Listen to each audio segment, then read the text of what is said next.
Muito bom dia, que a graça e a paz do nosso Senhor Jesus Cristo continue conosco. Vamos estarmos aqui nessa manhã para mais uma jornada de aprendizado da Palavra de Deus. Oremos. Pai bondoso, muito obrigado por uma manhã, por mais um dia, no início de uma semana, e o privilégio de iniciar essa semana na tua casa, com a oportunidade de aprender mais um pouco da tua palavra. Isso é muito gratificante. Isso é saúde para as nossas vidas espirituais. Nós te louvamos por isso. Como a gente faz todo domingo, apresentamos essa caixa em nome de pessoas que precisam ser alcançadas pela mensagem do Evangelho. Sempre a nossa oração, mesmo que repetitiva, é que o Senhor use os teus servos que estão mais próximos para que levem para essas pessoas uma mensagem através do testemunho de vida, vidas transformadas com caráter, com ética. E que teu Santo Espírito trate nas mentes e corações dessas pessoas para que se convertam e venham congregar, participar do teu povo. Nós também queremos orar pela aula de hoje, que seja uma aula marcada pela presença do teu Santo Espírito. Pedir também pelo culto da noite, que seja um culto dinâmico, em que o Senhor se agrade da nossa presença, do nosso louvor, da nossa adoração. Que o Senhor também fale as nossas mentes e corações. Pedimos também pela Assembleia Extraordinária, que seja marcada também pela tua direção e que o teu Santo Espírito nos dirija para fazer tudo de acordo com a tua vontade. Nós oramos agradecidos no nome de Jesus. E agora, Pai, nós queremos colocar a vida da Bruna, da Natália, que teve esse acidente de moto. Pedimos que você esteja cuidando da vida dela, restaurando a saúde, curando e cuidando daquela vida para que ela venha te servir. Nós oramos em nome de Jesus. Amém. Vou pedir que vocês orem e preces pela Bruna, que é a irmã da Natália. A Natália mandou um recado que ela sofreu um acidente de moto. Não deu mais detalhes sobre isso. Hoje iniciaremos o estudo do capítulo 5 da carta aos Hebreus, onde temos visto capítulo por capítulo o autor mostrando a supremacia, a superioridade de Jesus em relação à lei, ao Antigo Testamento, aos personagens do Antigo Testamento, às cerimônias, às festas, sacrifícios do Antigo Testamento e até mesmo aos anjos, né? Hoje, no capítulo 5, o autor vai começar a trabalhar um pouquinho sobre o perfeito sacerdócio de Cristo. E começa comparando o sacerdócio de Jesus ao sacerdócio de Arão, que foi o primeiro sumo sacerdote do povo de Israel. Certo? O autor compara, mostra um pouquinho como era o sacerdócio de Arão e mostra a superioridade do sacerdócio de Jesus. Certo? Vale lembrar que no Antigo Testamento Deus falava, como a gente viu lá em Hebreus no começo, né? Havendo Deus outrora falado muitas vezes e de muitas maneiras aos nossos pais pelos profetas, hoje nos fala através do seu Filho, a quem constituiu o herdeiro de todas as coisas. Então Deus começa no Antigo Testamento falando com os homens através de algumas pessoas que ele escolheu. Essas pessoas eram chamadas de patriarcas. Era uma espécie de sacerdote do lar. Mais à frente, aí Deus começa a trabalhar na questão do sacerdócio. Qual é a função do sacerdote? É interceder a Deus pelo povo. O sacerdote era incumbido de realizar cerimônias de purificação, de apresentação, de consagração e clamar a Deus pelo pecado da nação. O primeiro sacerdote que foi instituído por Deus foi Arão, e ele era da tribo de Levi. A tribo de Levi foi separada para exercer os sacerdócios, certo? E o autor vai mostrar que tudo isso também era uma sombra, era algo que tinha o seu tempo determinado, que aqueles sacerdotes eram pessoas, seres humanos que tinham pecado e que atendiam as qualificações que Deus instituiu para realmente exercer o sacerdócio, mas que futuramente viria um sacerdote perfeito que não tinha pecado e que de uma vez por todas exerceria esse ministério sacerdotal. E que nós já não precisaríamos mais ir até o homem confessar pecados, né? A Igreja Católica leva um pouco disso, né? Nessa questão de que o padre está lá e as pessoas têm que se confessar. Hoje a gente se confessa direto ao Senhor Deus através dos méritos de Jesus. E Jesus Cristo, a Bíblia diz que é o nosso sumo sacerdote, o nosso advogado, está sentado à direita de Deus intercedendo por nós. Nesse gráfico que vocês têm aí na apostila de vocês, na página 25, nós temos um sumário, um resumo de uma forma aqui gráfica, ilustrativa, do que é o capítulo 5, do versículo 1 até o versículo 14. Mostrando aqui, ó, o perfeito sacerdócio de Cristo, superior ao de Arão. Então, nós dividimos esse capítulo 5 em dois blocos, né? Do versículo 1 ao versículo 10, vamos mostrar aqui a obediência demonstrada. E o versículo 11 ao 14, obediência desejada. No primeiro bloco, obediência demonstrada, nós temos duas subdivisões. Do versículo 1 ao versículo 4, as qualificações do sumo sacerdote do Antigo Testamento. E o versículo 5 ao versículo 10, as qualificações do sacerdócio perfeito. Então, no primeiro bloco, qualificações do sumo sacerdote do Antigo Testamento, vamos ver quais eram os requisitos que eram necessários. Vamos mostrar que esse ministério sacerdotal era temporal, tinha um tempo determinado, que era oferecido animais, e o primeiro sacerdote Arão, e que ele foi nomeado entre os homens. Já na segunda parte, nós temos a pessoa de Jesus, mostrando que os requisitos foram todos satisfeitos, que esse sacerdote não é mais temporal, é eterno, e que não mais oferece animais. Jesus se ofereceu a si mesmo, já não é mais uma figura de um ser humano pecador como Arão. É Jesus que, embora fosse Deus, estava aqui como ser humano, mas sem pecado. E Ele é o autor da nossa salvação. No segundo bloco, maior, nós temos aqui uma advertência. O cristão que se recusa a crer, né? E aí coloca a palavra crente. E a aplicação da palavra. Agora, veremos passo a passo esse gráfico, a partir aqui da página 26.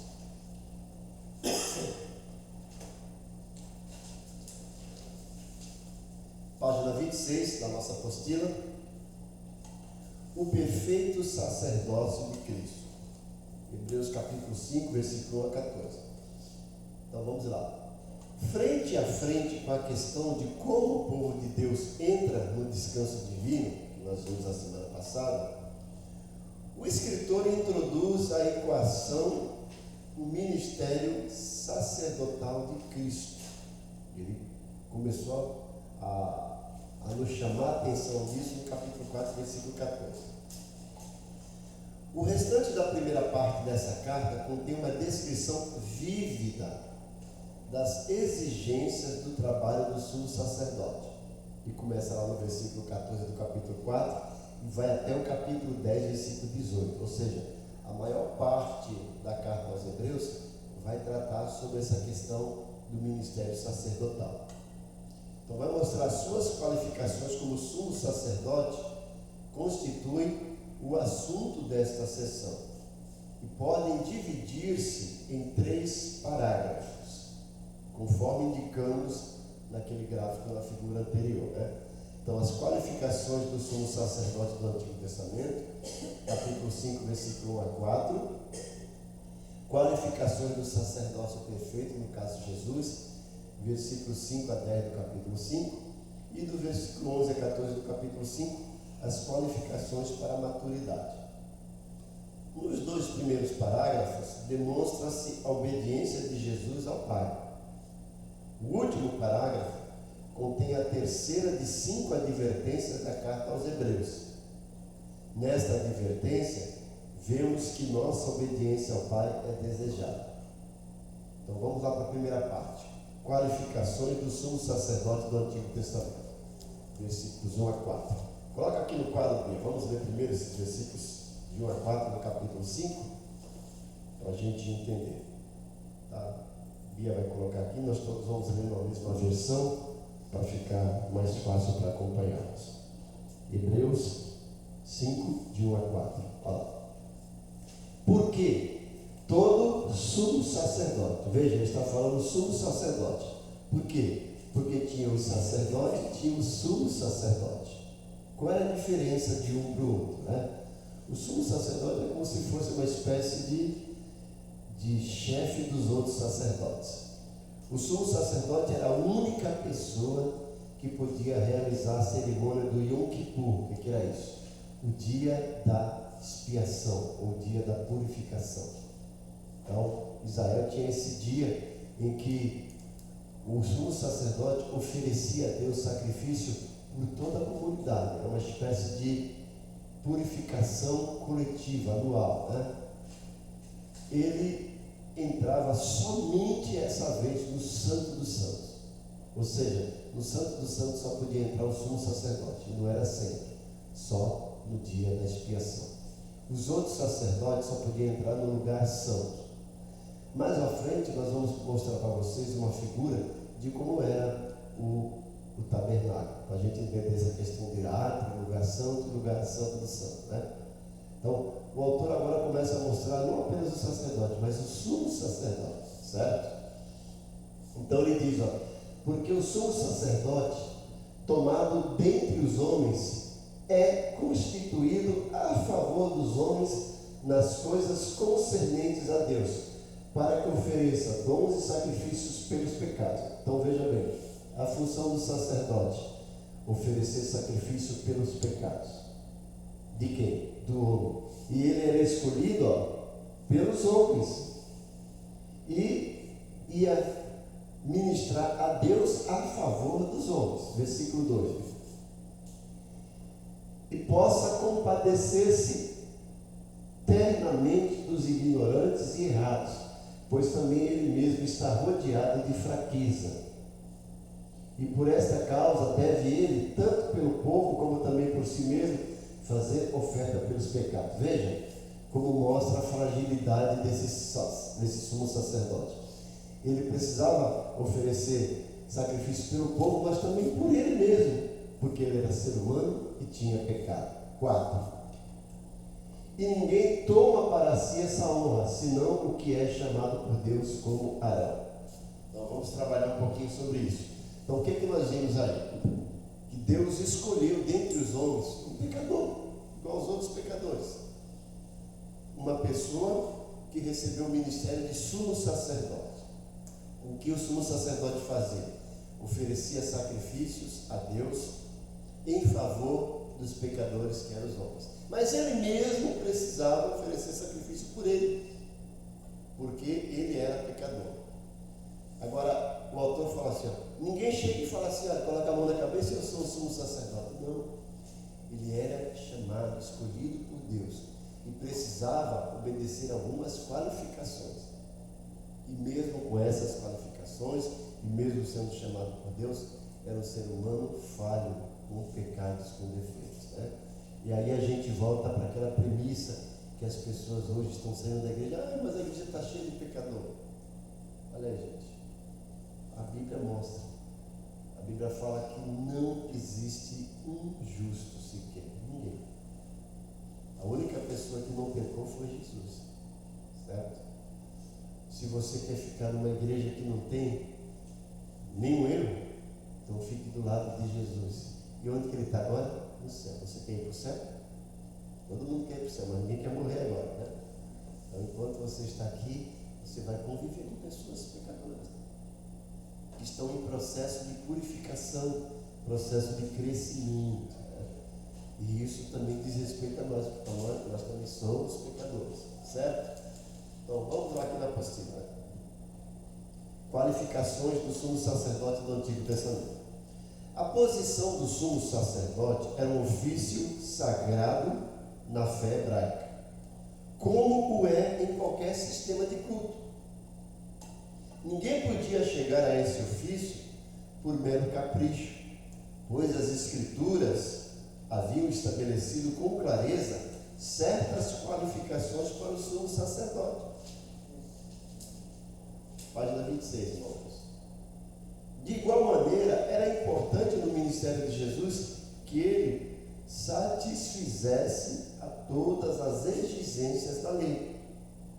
Nesta passagem de Hebreus, acham-se arrolados os pré-requisitos para o sumo sacerdócio. Usando-os, podemos comparar Cristo com o sacerdócio levítico. Por que chama sacerdócio levítico?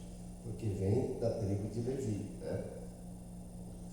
O sacerdócio levítico do Antigo Testamento era um retrato da função sumo sacerdotal de Jesus. Moisés revelou que o sumo sacerdote imperfeito, mortal, só podia entrar no Santo dos Santos uma vez por ano, no que se chama hoje, Yom Kippur, que é o dia da expiação. Então, essa expressão hebraica, Yom Kippur, é dia da expiação. Isso está em Levítico 16. Visto que o sumo sacerdote perfeito, Jesus Cristo, virando a página aí, página 27 agora, substitui esse retrato, podemos agora entrar no Santo dos Santos por meio dele. Então, nesse gráfico que está na página 27, vamos ver aí, as qualificações de Arão, de Cristo, sendo comparados. Então, temos aí comparação do sacerdócio de Cristo com Arão. Na coluna esquerda, temos as qualificações para ser sumo sacerdote. Na coluna de meio, o primeiro sumo sacerdote, que é Arão. E da coluna direita, Cristo, vocês estão vendo lá, no gráfico. Então vamos lá, qualificações. Primeiro versículos 1. Precisava ser escolhido dentre os homens, como foi Arão. Arão foi da tribo de Levi. E por que Jesus não veio da tribo de Levi? Porque ele é o Deus encarnado. Então a gente vai ver no capítulo 7, Hebreus, ele trata muito a respeito disso. Vai mostrar que a linhagem do sacerdote de Jesus não era da tribo de Levi, mas era de Melquisedeque. A gente vai chegar lá. Ainda no versículo 1, as qualificações. O sumo sacerdote oferece pelos pecados. O que? Muitos sacrifícios, como está aqui em Arão. Eram muitos. Para vocês terem uma ideia, Vamos supor, eu estava lá, eu pecava, eu ia lá, oferecia um animal. E aí no dia da expiação, o sumo sacerdote oferecia um animal pela comunidade toda, pela nação toda. Mas se no outro dia eu pecasse de novo, eu tinha que levar mais um animal, para mostrar que os sacrifícios eram constantes e não eram eternos, não eram suficientes. Agora veja de Jesus, versículo 9. Foi um perfeito sacrifício. Não precisou ficar se repetindo.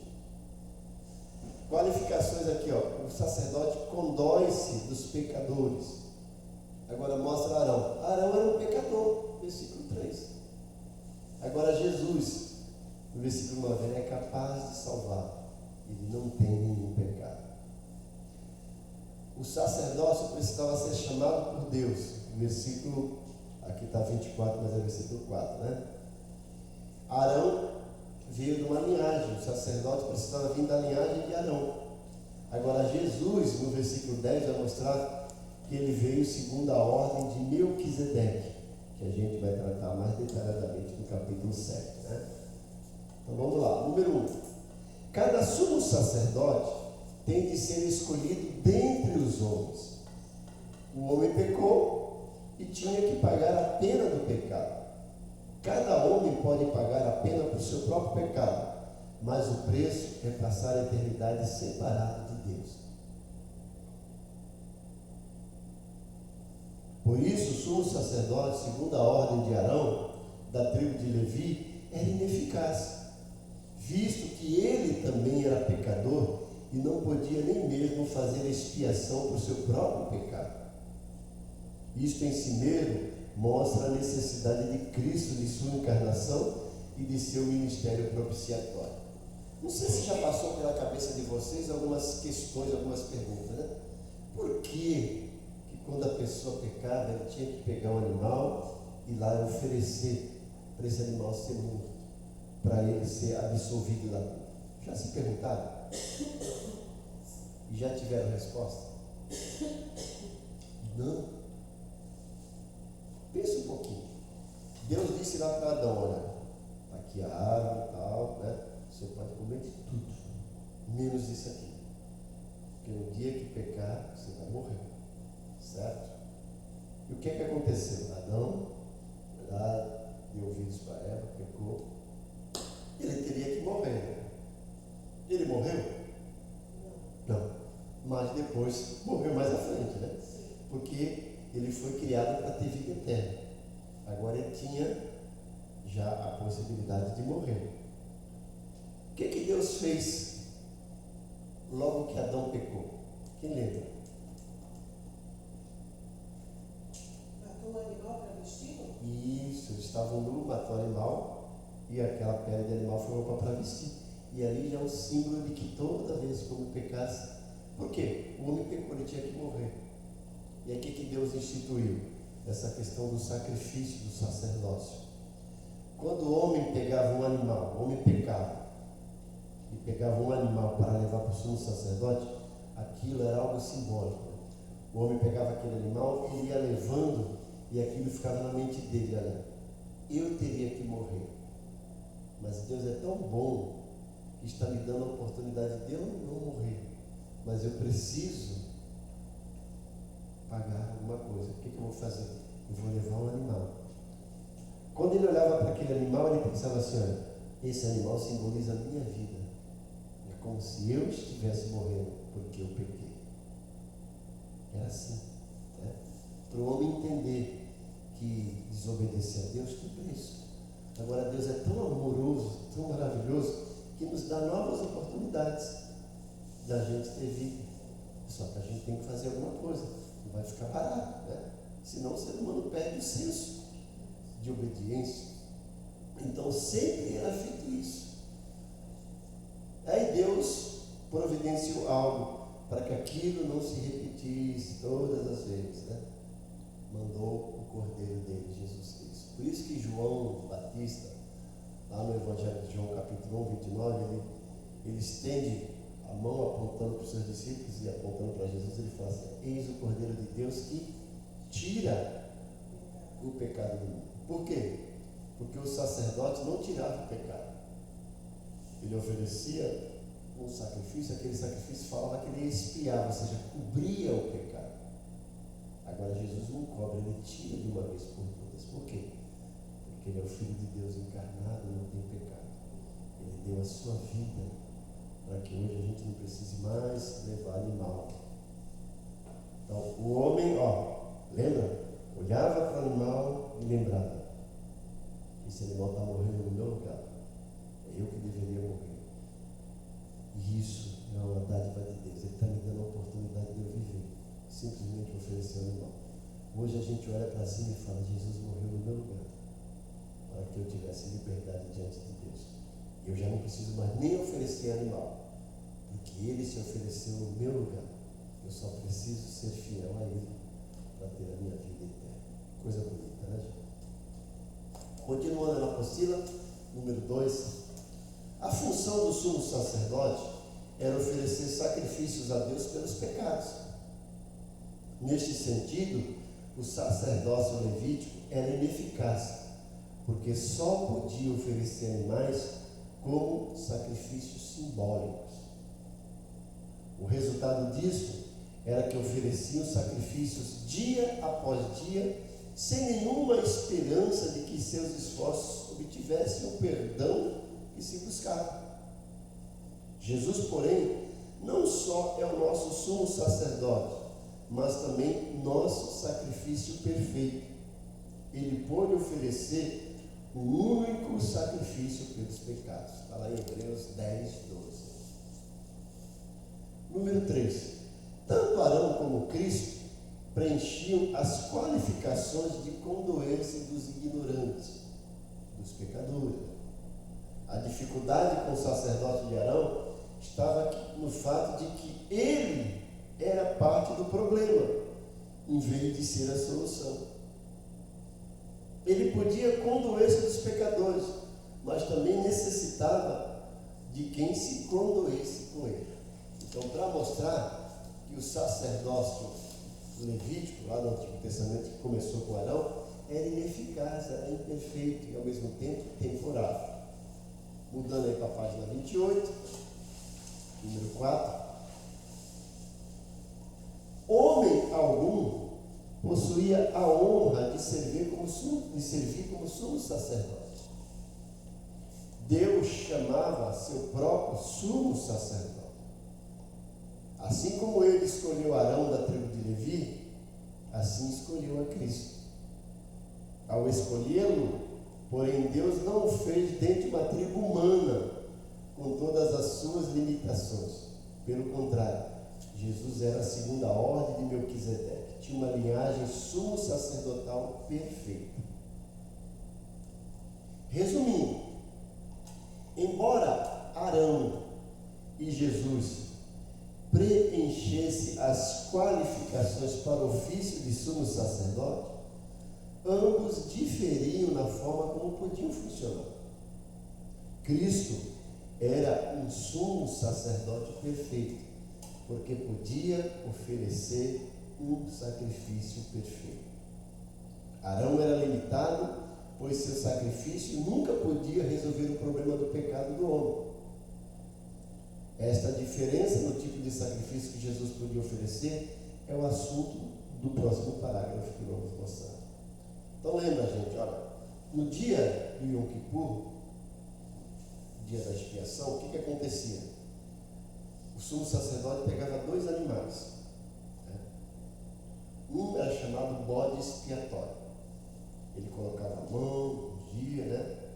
E o que ele fazia? Pegava um animal, oferecia sacrifício por ele mesmo, e aí estava purificado, e depois entrava no Santo do Santo para oferecer sacrifício pela nação toda. Veja, antes dele entrar, ele tinha que oferecer sacrifício por ele mesmo.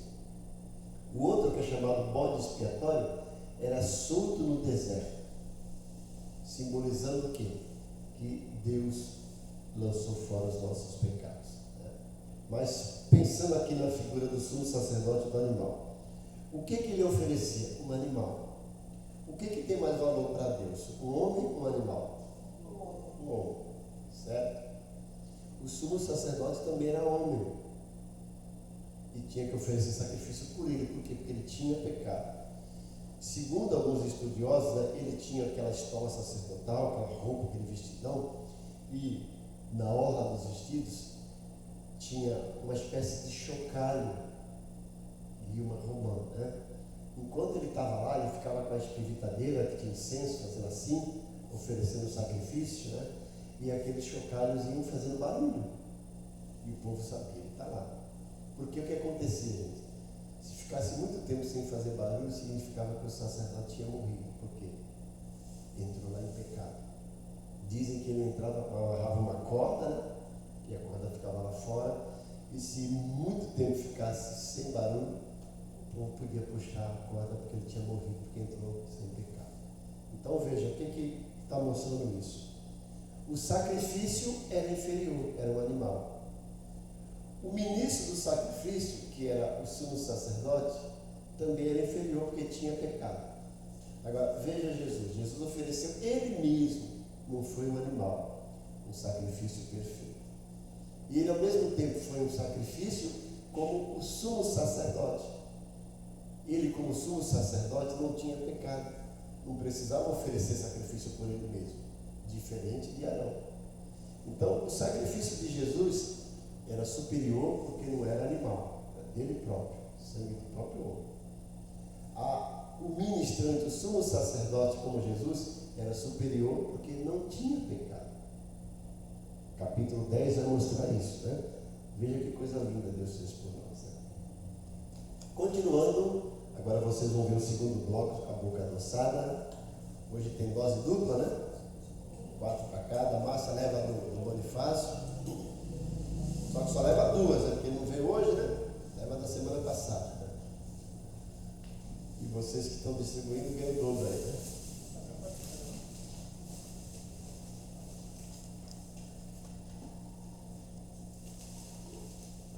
Ao capítulo 5, versículo 5 e 10. A Bia vai colocar aí no quadro para a gente ler antes de começar a trabalhar, para a gente entender um pouquinho as qualificações do sacrifício perfeito de Jesus como nosso sumo sacerdote. É 4 para a Márcia e 2 para o Bonifácio. A Márcia vai levar 6 aí. Quando chegar lá, vai dar dela para ele, né? É amor, né? Isso é amor. Isso é amor.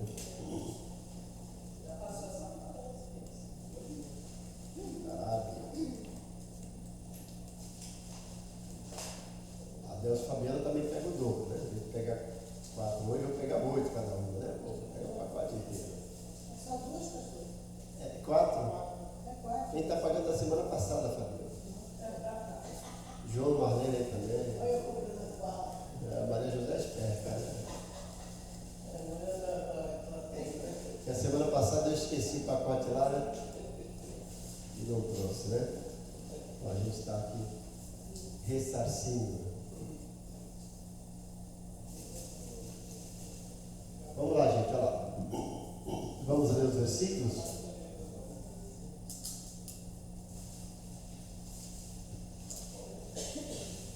Versículo 5. Assim também Cristo não se glorificou a si mesmo para se fazer sumo sacerdote, mas aquele que lhe disse: tu és meu filho, hoje te gerei. Então, olha, está dizendo, Deus também escolheu Jesus para ser o sumo sacerdote, assim como ele escolheu Arão. 6. Como também diz no outro lugar: tu és sacerdote eternamente, segundo a ordem de Melquisedeque. Ou seja, não é numa ordem de ser humano com pecado. E não é um sacerdócio temporal, é perfeito, é eterno. 7. O qual nos dias da sua carne, oferecendo com grande clamor e lágrimas, orações e súplicas, ao que podia levar da morte, foi ouvido quanto ao que temia. Como ser humano, mas sem pecado, se ofereceu a Deus. 8. Ainda que era filho, aprendeu a obediência por aquilo que padeceu. 9. E sendo ele consumado, veio a ser a causa da eterna salvação para todos os que lhe obedecem. Olha lá, o povo não tinha salvação no Antigo Testamento. Era uma expiação temporária. Jesus nos deu eterna salvação. E o 10. Chamado por Deus sumo sacerdócio, ou sumo sacerdote segundo a ordem de Melquisedeque. Mais à frente a gente vai trabalhar essa questão de ordem de Melquisedeque. Voltando aqui para a nossa apostila, o exemplo que Jesus deu de obediência ao aceitar a cruz mostra até que ponto devemos submeter-nos a Deus e oferecer. E aí mostra, gente, por que Jesus precisava morrer. Porque o animal morria, era oferecido. Jesus, como Cordeiro de Deus, morreu, se ofereceu. Só que uma diferença, ele ressuscitou. Isso é maravilhoso. O escritor conta o resultado da fé obediente de Jesus, lá no versículo 9. Sua perfeição qualificou-o para ser a fonte da nossa salvação. Lá no capítulo 12 fala, autor e consumador da nossa salvação. Perfeição era exatamente aquilo que o sumo sacerdote do Antigo Testamento jamais atingira. Visto que Jesus é perfeito, ele não teve de morrer por seus próprios pecados e pôde, portanto, oferecer-se como sacrifício pelos pecados de todo mundo.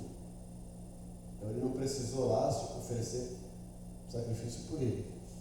Ele não morreu por ele, ele morreu só por nós, porque ele era perfeito. Visto que Jesus é Deus, seu sacrifício é suficiente para pagar pecados de toda a humanidade, passados, presentes e futuros.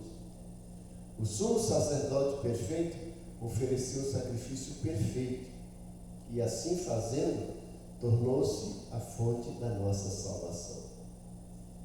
Por causa da sua imperfeição, os sacerdotes do Antigo Testamento ofereciam animais. Porém, Jesus, sendo perfeito, ofereceu-se a si mesmo. Nos versículos 1 a 4, a ênfase é sobre Arão, nos versículos 5 a 10, é sobre Jesus, sobre Cristo. Na terceira e última sessão, vemos que a ênfase agora é sobre o cristão. Então, o autor mostra, Arão, mostra que foi chamado por Deus, tinha um ofício, mas era pecador. Depois ele mostra Jesus, foi chamado por Deus, tinha um ofício, mas não tinha pecado, era o próprio Deus, era perfeito. E agora ele vai mostrar a questão do ser humano, nós como cristão, comparado ao povo do Antigo Testamento. Versículos, aqui está do 1 ao 14, mas é do 11 ao 14. Põe lá no quadro, Bia. Hebreus 5, do 11 ao 14.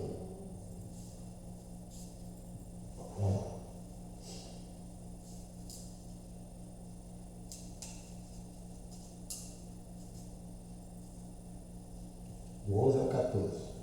Fala 11. Do qual muitos temos que dizer, de difícil interpretação, porquanto vos fizesse negligentes para ouvir. Porque devendo já ser mestre pelo tempo, ainda necessitais de que se vos torne a ensinar, quais sejam os primeiros rudimentos da palavra de Deus, e vos haveis feito tais que necessitais de leite, e não de sólido alimento. Porque qualquer que ainda se alimenta de leite, não está experimentado na palavra da justiça, porque é menino. Mas o mantimento sólido é para os perfeitos, os quais, em razão do costume, têm os sentidos exercitados para discernir tanto bem quanto mal. Então agora o autor se volta para o povo, para quem ele escreveu, dizendo: olha o que vocês estão cometendo. O que vocês estão fazendo, abandonando Jesus, voltando para o judaísmo, mostra que vocês são meninos, que vocês ainda precisam de leite. Vocês já deveriam estar numa posição de maturidade, de comer alimento sólido. Mas o que vocês estão fazendo mostra que vocês ainda são fracos na fé, são iniciantes da fé. Vocês negligenciaram tudo aquilo que vocês deveriam ter aprendido. Então vamos trabalhar essa parte aqui na apostila, aí no finalzinho. Qualificações para atingir a maturidade. Nesta sessão, que é a terceira advertência da carta, a maturidade influencia a certeza. O escritor lamenta defrontar-se com dois problemas entre os seus leitores. O primeiro está formulado nesses termos: a esse respeito temos muitas coisas de dizer e difíceis de explicar. Versículo 11. Nas passagens anteriores, vimos esquadrinhando algumas verdades profundas, verdades de categoria de alimento sólido e não leite. Virando na página 29, né? O entendimento delas requer alguma mastigação, mas o escritor parece sugerir que ele só pôde alimentar-se com leite, versículo 12 e 13. Se isto é leite, estamos achando que é alimento sólido, tal fato revela quão superficial é nossa compreensão da palavra. Então, você já percebeu? Uma criança, durante o seu período de infância do bebê, você não vai dar feijoada para ele, né? Você não vai dar uma costela com osso para ele. Nem dente ele tem. Ele tem que tomar leite, um calzinho, porque é um alimento para ele. Agora chega um período, se ele estiver lá com... Imagina você chegar na casa lá e você vê lá um marmanjo lá de 15 anos, né? E a mamãe fala: vem cá, bebê, vem tomar seu leitinho, dá uma madeira para ele. O que você vai achar? Esse camarada aqui está retardado, né? Não cresceu. Tem muito crente assim na igreja, é isso que o autor está dizendo. O leite não precisa mastigar. A criança não vai mastigar, só vai engolir. Agora o alimento sólido a gente precisa mastigar, precisa fazer um pouco mais de esforço. E ele é propício para a nossa estrutura, para nos dar sustentação. Agora, uma pessoa de 15 anos e passa a vida toda tomando leite, vai ficar fraco, até morrer, né? Porque precisa de outros nutrientes para a sua vida. Assim é a vida do cristão.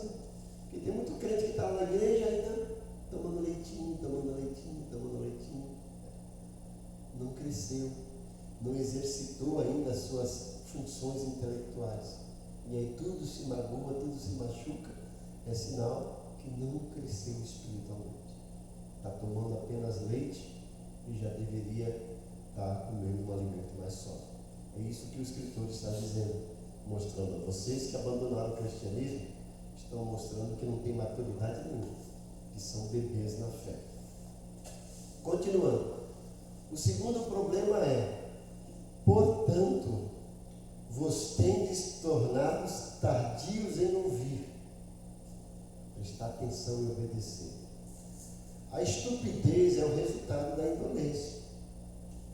Ela atesta ao fato de que não ouvimos com atenção o que Deus tem para dizer. O escritor dirige-se a cristãos que se recusam a crescer espiritualmente, contentes em tomar leite a vida toda, nunca aprendem a mastigar alimento sólido. Alimentar um bebê com mamadeira é interessante, mas a situação passa a ser trágica quando o bebê tem 20 anos de idade. Aí a gente vê que tem algum problema. Maturidade e crescimento são expressões de vontade. Quase todas as pessoas podem crescer se dispuserem a pagar o preço. Aos que anseiam por maturidade e crescimento na vida espiritual, o escritor faz duas sugestões. Primeiro, ele fala: pondo de parte os princípios elementares, deixemos-nos levar para o que é perfeito. Vocês vão ver no capítulo 6, versículo 1. Né? Comprometa-se profundamente com a palavra de Deus. Aprofunde as raízes da sua alma nas Escrituras. Essa é a estrada segura para a maturidade. Então nós temos que não simplesmente agora ficar pegando só porções da Bíblia, lendo, isso é bonito. Ler a Bíblia e começar a praticar, mastigar. Quando o autor do Salmo 1, ele diz: bem-aventurado o homem que não anda segundo o conselho dos ímpios, nem se detém no caminho dos pecadores, nem se assenta na roda dos escarnecedores. Aí no versículo 2: antes do seu prazer está a sua palavra, e nela, a sua lei, e nela medita de dia e de noite. Essa palavra meditada é a ideia de ruminar, de mastigar. Mastigar a palavra, né? É começar a colocar em prática aquilo que a gente lê, que a gente aprende. Porque muito crente: Deus falou comigo nessa noite. E vai para casa e não muda de vida, não coloca em prática.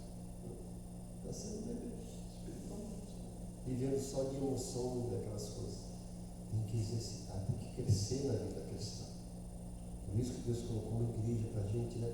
Não apenas congregar, mas se oferecer para trabalhar. É através do trabalho que a gente vai atingindo a maturidade.